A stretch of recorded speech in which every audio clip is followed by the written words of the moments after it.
Bonjour, je m'appelle Adjoa Hokaya Bassen, je suis jeune des villages d'enfants SOS. Oui, on est là pour faire le plan d'action du programme YouthCan, qui est un programme qui est mis en place pour les jeunes, pour faciliter leur insertion professionnelle, mais déjà pour leur permettre d'avoir les atouts qu'il faut pour être compétitifs dans le marché de l'emploi.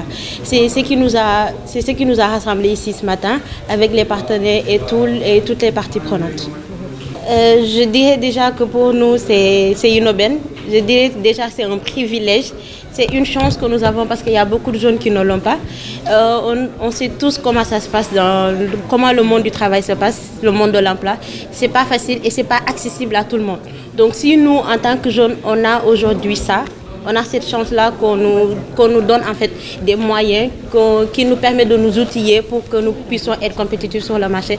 Je dirais que c'est une chance et c'est un grand pas en fait pour la mission de SOS déjà et de YouthCan. Quelles sont les attentes? Ce que nous attendons de ce programme, je crois que on l'a déjà vu, mais que tout ce qui a été présenté jusque-là soit pérenne et que ça apporte vraiment les fruits escomptés. Parce que, c'est comme je l'ai dit tout à l'heure, on a mis en place ce projet-là pour nous permettre, nous jeunes, de nous outiller, de nous donner les moyens qu'il faut pour qu'on soit compétitifs sur le marché et qu'on ne se sente pas lésés ou biaisés à un moment. Donc nous, ce qu'on attend, c'est que ça ne s'arrête pas là en fait, que ça soit ouvert à tous les jeunes qui sont dans le besoin de se former et de chercher de l'emploi.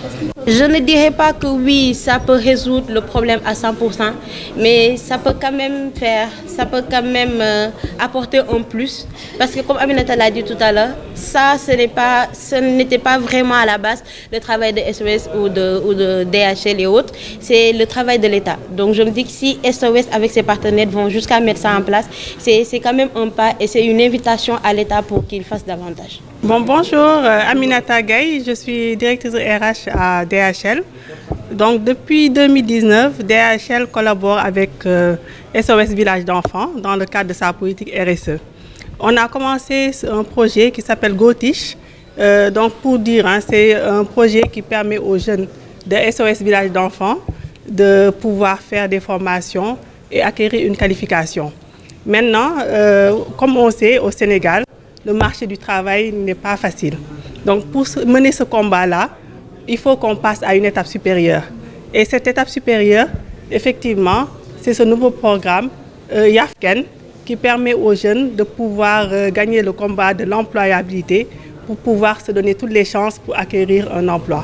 Donc pour ce projet-là, il y a DHL Express et DHL Forwarding, mes collègues qui sont là autour de moi, qui voulons juste lancer un message en disant que DHL est présent. On a besoin aussi d'une forte mobilisation pour pouvoir accompagner SOS Village d'enfants à gagner ce combat-là. Alors nous, chaque entreprise a son secteur d'activité. Comme vous le savez, DHL, on est dans le domaine de la logistique. Donc on va essayer de faire des passerelles. Quand on parle de passerelles, c'est permettre à un jeune, par exemple, qui a une formation théorique dans le domaine de la logistique, puisse savoir ce qui se passe en entreprise. Donc pour savoir ce qui se passe en entreprise, il faut qu'il y ait des ponts. Donc on a parlé tout à l'heure, on a fait un exposé tout à l'heure, on a parlé de mentoring. Donc ça peut être le mentoring, ça peut être des stages, mais ça permet aux jeunes de pouvoir connaître comment se passe le monde du travail, quels sont les savoir-être qu'il faut développer en entreprise et même en termes de recrutement. Le jeune, quand il vient et qu'il est devant un recruteur, il doit connaître les codes. Il doit savoir qu'est-ce qu'il doit dire, comment il doit s'habiller. Donc c'est toutes ces passerelles-là qu'il faut qu'on puisse vraiment développer en tant que professionnel. Pour l'instant, on est dans la phase pilote. Comme vous le savez, le Sénégal est pilote sur ce projet-là. On va donc, aujourd'hui même, c'est un travail préparatoire. On va dire quels sont le nombre de jeunes qui vont être impactés, etc. Donc c'est un projet. Il faut juste qu'on mette les grandes lignes et qu'on puisse faire un projet durable. Je vous remercie. Team from the GIZ project, Sports for Development in Africa. It's funded by the German government. And we're a regional project, so we're implementing in Senegal, in Côte d'Ivoire, but also in Namibia, Kenya, and Ethiopia. And the Sports for Development approach is approach to reinforce and to enforce social skills. Do you want to translate it in French? Or? Alors, le but du projet Sport pour le développement, c'est le renforcement des capacités. Capacité technique ne veut pas dire sportif seulement, mais aussi dans l'esprit, dans l'entrepreneuriat, dans la communication, dans l'esprit d'équipe et aussi des bases de la vie.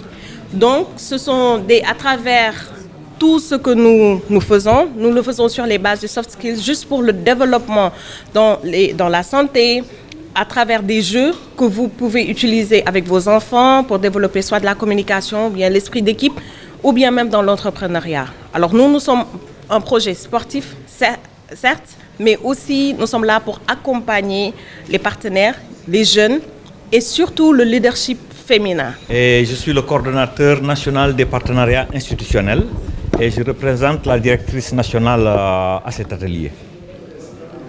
Voilà, donc SOS Village d'enfants, certainement que vous en avez déjà entendu parler. C'est une structure qui est au Sénégal, une ONG donc, qui est là depuis 47 ans. Et nous travaillons dans la protection des enfants. La protection des enfants, c'est notre cœur de métier et certainement que vous vous étonnerez qu'on se trouve aujourd'hui sur le terrain de l'employabilité des jeunes. J'aimerais vous rappeler que ces enfants que nous protégeons, ce sont ces enfants qui grandissent et qui arrivent sur le marché du travail. D'où l'initiative YouScan.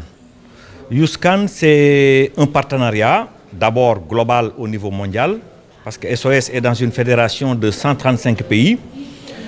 Au niveau du Sénégal, donc, YouScan se veut un partenariat national avec le secteur privé et avec l'État, afin de booster l'employabilité des jeunes. Donc cet atelier est la suite du premier atelier de lancement de cette initiative YouScan qui s'est tenue le 10 novembre l'année dernière. Et aujourd'hui, avec les partenaires qui étaient présents durant le premier atelier, nous sommes en train de faire la planification de YouScan.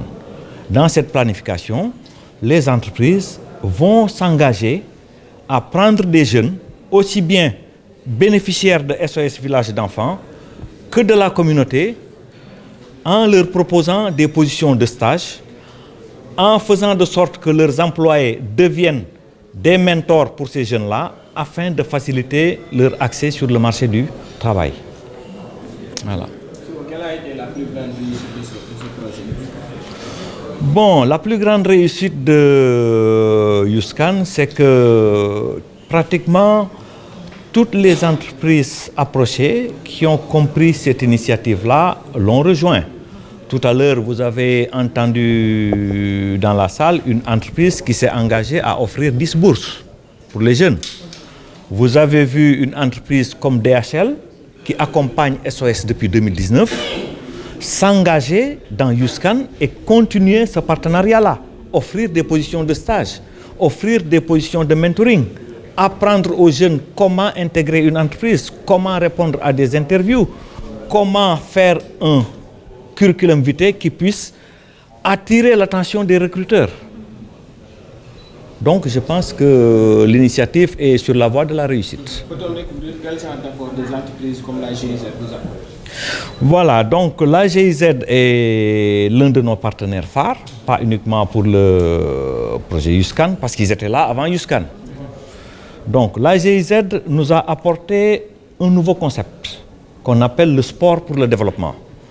Ce que l'on sait généralement du sport, c'est le sport de haute compétition. Mais n'oublions pas que le sport aide à forger l'individu. Que le sport aide l'individu à acquérir ce qu'on appelle les compétences de vie. C'est des compétences transversaux qui permettent à la personne de pouvoir interagir sur le plan social avec la communauté. Donc, ce concept sport pour le développement apprend d'abord aux jeunes de SOS l'esprit d'équipe, l'acceptation des différences, l'esprit entrepreneurial. En fait, c'est quelque chose qui apprend aux jeunes à se découvrir et aller à la conquête d'eux-mêmes pour pouvoir s'insérer socialement. Et nous, à SOS, on ne s'est pas arrêté uniquement avec les jeunes. Parce que n'oubliez pas que nous avons des enfants à très bas âge. Et les compétences de vie, on ne les acquiert pas quand on est adulte. On les acquiert tout au long de la vie. C'est pour ça que ce projet Sport pour le développement concerne aussi les enfants qui sont dans les villages d'enfants SOS et dans les projets en famille biologique, pour les préparer dès le bas âge à une insertion future. Voilà. Une dernière question. Pensez-vous atteindre vos objectifs facilement avec les contraintes majeures que nous notons aujourd'hui dans le continent africain? Bon, particulièrement au Sénégal. On ne va pas aller loin. Hein? Donc, depuis 1 an, je pense, le slogan au niveau national, Moy Xëyu Ndaw ñi. Alors, SOS, en tant qu'ONG majeure, qui est là depuis 46 ans, ne peut pas rester sourd à cet appel. Tant bien qu'avant, on était déjà dans l'employabilité des jeunes, à travers beaucoup de projets. Mais, depuis que ce slogan a été lancé l'année dernière, nous avons redoublé nos efforts. Et Youskan est là pour le prouver.